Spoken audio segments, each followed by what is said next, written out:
தாய் தமிழ் உறவுகளுக்கு வணக்கம். மு.க. ஸ்டாலின் பதவி இழந்தார். மு.க. ஸ்டாலின் பதவி இழந்தார் என்ற தலைப்பில் இந்த காணொளியை நாம் காண்கின்றோம். நீண்ட நாட்களாக தமிழகத்தில் உள்ளாட்சி தேர்தல் நடத்தப்படாமல் இருந்தது. 1996ஆம் ஆண்டு தமிழக முதலமைச்சரான கருணாநிதி அவர்கள் உள்ளாட்சி தேர்தலை மீண்டும் நடத்தினார். அந்த உள்ளாட்சி தேர்தலில் சென்னை மேயராக மு.க. ஸ்டாலின் தேர்வு செய்யப்பட்டார். 2001ஆம் ஆண்டு நடைபெற்ற தமிழக சட்டப்பேரவை தேர்தலில் திமுக தோல்வியடைந்தது. அதிமுக ஆட்சியை பிடித்தது. செல்வி ஜெயலலிதா சட்டசபை உறுப்பினராக இல்லாமலேயே அவர் பதவியேற்றார்.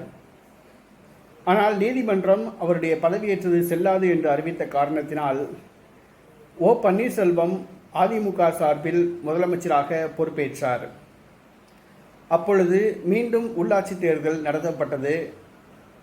சென்னை மேயர் தேர்தலில் மு.க. ஸ்டாலின் மீண்டும் நிறுத்தப்பட்டார். குறைவான வாக்குகள் வித்தியாசத்தில் வெற்றி பெற்றார். தமிழகத்தில் மொத்தம் இருந்த 6 மேயர் தேர்தலில் 6 மேயர் பதவிகளில் 2 மேயர் பதவிகளை திமுக கைப்பற்றியது. 4இல் அதிமுக கூட்டணி வெற்றி பெற்றது.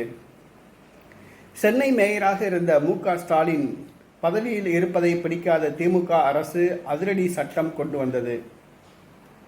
அதாவது அப்பொழுது சென்னை மேயராக இருந்த மு.க. ஸ்டாலின் தமிழக சட்டசபை உறுப்பினராகவும் அவர் இருந்தார். செல்வி ஜெயலலிதா கொண்டு வந்த அந்த சட்டம் என்னவென்று சொன்னால், சட்டசபை உறுப்பினர் மற்றும் பாராளுமன்ற உறுப்பினராக இருப்பவர்கள் உள்ளாட்சி பிரதிநிதிகளில் பதவிகளில் இருக்கக்கூடாது என்று சட்டம் கொண்டு வந்தார். சட்டசபை உறுப்பினர் மற்றும் பாராளுமன்ற உறுப்பினராக இருப்பவர்கள் உள்ளாட்சி அமைப்புகளில் பதவிகளில் இருக்கக்கூடாது என்ற ஒரு சட்டத்தை கொண்டு வந்தார். ஆனால் மு.க. ஸ்டாலின் உள்ளாட்சி அமைப்பில் மேயர் பதவியையும் சட்டசபை உறுப்பினர் பதவியையும் வைத்து வந்தார்.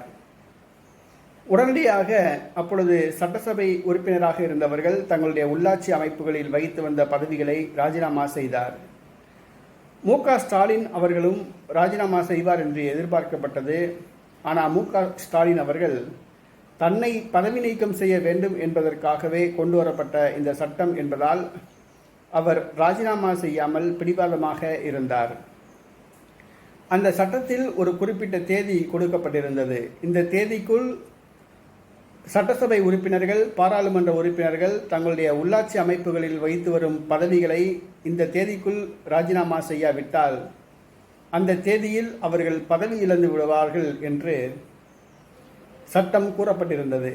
அதன்படி மு.க. ஸ்டாலின் அவர்கள் அந்த சட்டத்தின் குறிப்பிடப்பட்ட அந்த நாளில் தன்னுடைய மேயர் பதவியை இழந்தார். 2001ஆம் ஆண்டு பதவியேற்ற 2வது முறையாக பதவியேற்ற மு.க. ஸ்டாலின் 2002ஆம் ஆண்டு தன்னுடைய மேயர் பதவியை இழந்தார். முதல் முறையாக 5 ஆண்டு காலம் தன்னுடைய மேயர் பதவியை பூர்த்தி செய்தார். 2வது முறையாக ஜெயலலிதா கொண்டு வந்த சட்டத்தினால் அவர் மு.க. ஸ்டாலின் அவர்கள் மேயர் பதவியை இழந்தார்.